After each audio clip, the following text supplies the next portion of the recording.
Egypt की valley of the Kings में से जब इजिप्शियन किंग टूटनखमून का टॉम्ब डिस्कवर किया गया तो इस खबर ने पूरी दुनिया में हलचल मचा दी।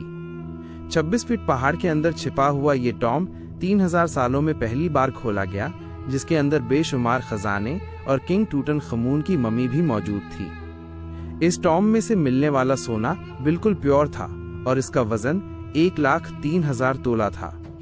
वैसे तो इस टॉम्ब से मिलने वाला खजाना प्राइसलेस है, मगर एक अनुमान लगाया जाए तो तकरीबन 5.5 अरब रुपए के बराबर है। मिस्टर एक्सप्लेन में आपका स्वागत है। दोस्तों, ये टॉम्ब डिस्कवर होने के बाद आर्कियोलॉजिस्ट ये देखकर परेशान थे कि आज के मॉडर्न जमाने में भी इतना ज्यादा सोना पहाड़ों से ढूंढने और निकलने में एक माइनिंग कंपनी को कम से कम 10 साल लग जाते हैं। तो आखिर 3000 साल पहले, जब न ही कोई मशीन थी, न ही कोई मशीन थी, न ही कोई टेक्नोलॉजी, जब एंशिएंट इजिप्शियन ने ये सोना निकाला तो आखिर कैसे और कहां से? French gold expert Thomas washer ने अपनी टीम के साथ इस मुश्किल चैलेंज का राज जानने के लिए मैदान में उतर आए। सबसे पहले थॉमस ने सोने को कई सालों तक अच्छी तरह से स्टडी किया और उसकी कंपोजिशन कई जगह से निकलने वाले सोने से कंपेयर किया। कई सालों के बाद आखिरकार थॉमस और उनकी टीम को ये तो मालूम पड़ चुका था कि टूटनखमून की टॉम्ब से मिलने वाला सोना भी किंग वैली के आसपास के पहाड़ों से निकाला गया था। अब चैलेंज था वो पहाड़ को ढूंढने का जहां से एंशिएंट माइनर इतना ज्यादा सोना निकालते थे। लेकिन ये टास्क कोई मामूली टास्क नहीं था। किंग्स वैली के पास हजारों पहाड़ मौजूद हैं और ये जानना कि सोना किस पहाड़ से निकाला गया था, ये वाकई बहुत मुश्किल काम था। French gold expert Thomas washer अपने एक आर्कियोलॉजिस्ट दोस्त के साथ मिलकर किंग्स वैली से 80 किलोमीटर दूर एक सहरा में पहुंच गए, क्योंकि इस रेगिस्तान में कई ऐसे पत्थर मौजूद हैं जिनके अंदर सोने कण छुपे हैं। इसी वजह से उनका मानना था कि अगर टूटनखमून की टॉम्ब से मिलने वाला सोना भी इसी डेजर्ट से निकला था तो यहाँ माइनिंग ऑपरेशन के कोई निशान मौजूद होंगे। ये रेगिस्तान 1,36,000 स्क्वायर किलोमीटर तक फैला हुआ है, जहां गर्मी और पानी की शॉर्टेज की वजह से जिंदगी न होने के बराबर है। थॉमस का मानना था कि इतना ज्यादा सोना अगर इसी डेजर्ट के किसी पहाड़ से निकाला गया होगा तो जाहिर है उसमें काफी ज्यादा मेन पावर लगी होगी। थॉमस और उसका साथी इसी खोज में सहरा जाते रहे। इस बंजर सहरा में कई घंटों तक सफर करने के बाद काफी अंदर जाकर उनको एक पहाड़ के नीचे एक अजीब मंजर देखने को मिला। पास जाकर पता चला कि ये एक बहुत पुराना कुआं था जो पूरी तरह से सूखा पड़ा हुआ था। ये बात पक्की थी कि ये कुआं किसी जमाने में यहाँ से गुजरने वाले काफिले को पानी प्रदान करती थी, लेकिन हैरत अंगेज तौर पे यहाँ कुछ और भी था जो इस कुएं से भी ज्यादा महत्वपूर्ण था। जी हाँ, थॉमस और उसके साथी को यहाँ एक पुराना कमरा भी बना हुआ दिखा जो अंदर से इबादत गाह का मंजर दिखा रहा था। इस कमरे के दीवारों और छतों पर काफी मेहनत से पत्थरों पर कार्विंग करके पेंटिंग बनाई गई थी। जब इस आर्ट वर्क को गौर से देखा गया तो इसमें एक ऐसी राज छुपी हुई थी जिसको देखकर यकीन करना मुश्किल था। थॉमस के साथ आया दोस्त जो कि एक आर्कियोलॉजिस्ट है, उसने बताया कि इस पेंटिंग में वही राज छुपी है जिसके तलाश में हम निकले हैं।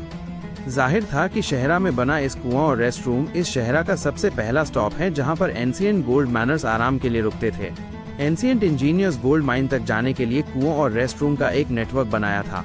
एक अंदाजे के मुताबिक हर एक रेस्ट एरिया 70 से 80 किलोमीटर की दूरी पर बना हुआ है और एक रेस्ट एरिया से दूसरी रेस्ट एरिया तक पहुंचने के लिए मैनर्स की टीम को कई दिन लग जाते थे। जहां इस रेस्ट एरिया से मिलने वाले इंफॉर्मेशन से थॉमस और उसका दोस्त बहुत खुश भी हुए, वहीं दूसरी तरफ उनको ये भी मालूम पड़ गया था कि ऐसे कई स्टॉप्स तक उनको आगे लंबा ट्रैवल करना है, क्योंकि जिस मंजिल तक पहुंचने के लिए थॉमस कई सालों से इंतजार कर रहा था और ये मंजिल अब बहुत ज्यादा पास दिख रही थी। इसी कारण से उन्होंने सहरा की गहराई में जाने का फैसला किया। बंजर सहरा में फिर एक के बाद दूसरा रेस्ट एरिया आता गया, लेकिन गोल्ड माइन जैसी कोई चीज नजर नहीं आई।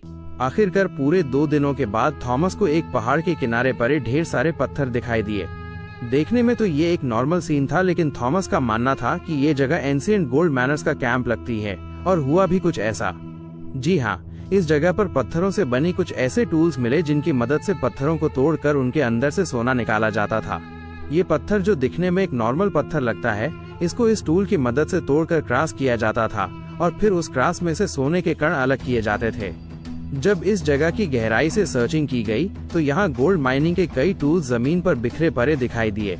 क्योंकि थॉमस को एंशिएंट गोल्ड माइनिंग की टेक्निक्स के बारे में काफी ज्यादा जानकारी थी, इसी वजह से उसका मानना था कि एंशिएंट माइनर्स इन पहाड़ों को खोदकर इनमें टनल्स बनाते थे। इन टनल्स में खास प्रकार के पत्थर ढूंढकर उनको इस माइनिंग कैंप में लाया जाता था, जहां वो इस वक्त मौजूद हैं। माइनिंग कैंप में मौजूद मैनर्स की दूसरी टीम इन पत्थरों को क्रॉस करके इनमें से सोना निकालते थे और फिर वो सोना किंग्स वैली ले जाया जाता था। थॉमस को एक एंशिएंट गोल्ड माइनिंग कैंप तो मिल चुका था, लेकिन अफसोस इस बात की थी कि जिन टनल्स की वो बात कर रहा था, ऐसा एक भी टनल उसको दिखाई नहीं दिया। शायद हजारों साल पहले खोदे गए टनल्स कमजोर थे और भूकंप की वजह से टूट चुके थे। एक्सपर्ट्स का मानना है कि गोल्ड माइनिंग का ये तरीका बहुत ही ज्यादा मुश्किल है। अगर इस दौर में 100 लोग एक हफ्ते तक गोल्ड माइनिंग का काम करते होंगे, तो उसमें से वो सिर्फ 1 चम्मच जितना गोल्ड इकट्ठा होते होंगे। यानी ये बोलना बिल्कुल भी गलत नहीं होगा कि टूटनखमून के टॉम से मिलने वाला सोना निकालने में हजारों मजदूर एक साथ एक समय पर काम करते थे, लेकिन फिर भी उनको ये टास्क कंप्लीट करने में कई साल लगे होंगे। माइन किया गया सोना छोटे छोटे कण की शकल में किंग्स वैली ले जाया जाता था, जहाँ पर एक अलग टीम उनको कई अन्य शेप देती थी, जैसे कि डेथ मास्क, कॉफिन, मूर्ति, ज्वेलरी, कुर्सी और अन्य चीज भी शामिल है। 1920 में जब हॉवर्ड कटार ने ये टॉम डिस्कवर किया था, तब उसने 5000 कई किस्म की चीजें मौजूद थीं। इन सभी चीजों का कैटालॉग बनाने में ही ब्रिटिश आर्कियोलॉजिस्ट को पूरे 10 साल लगे थे। उम्मीद है कि मिस्टर एक्सप्लेन की वीडियो आपको अच्छी लगी।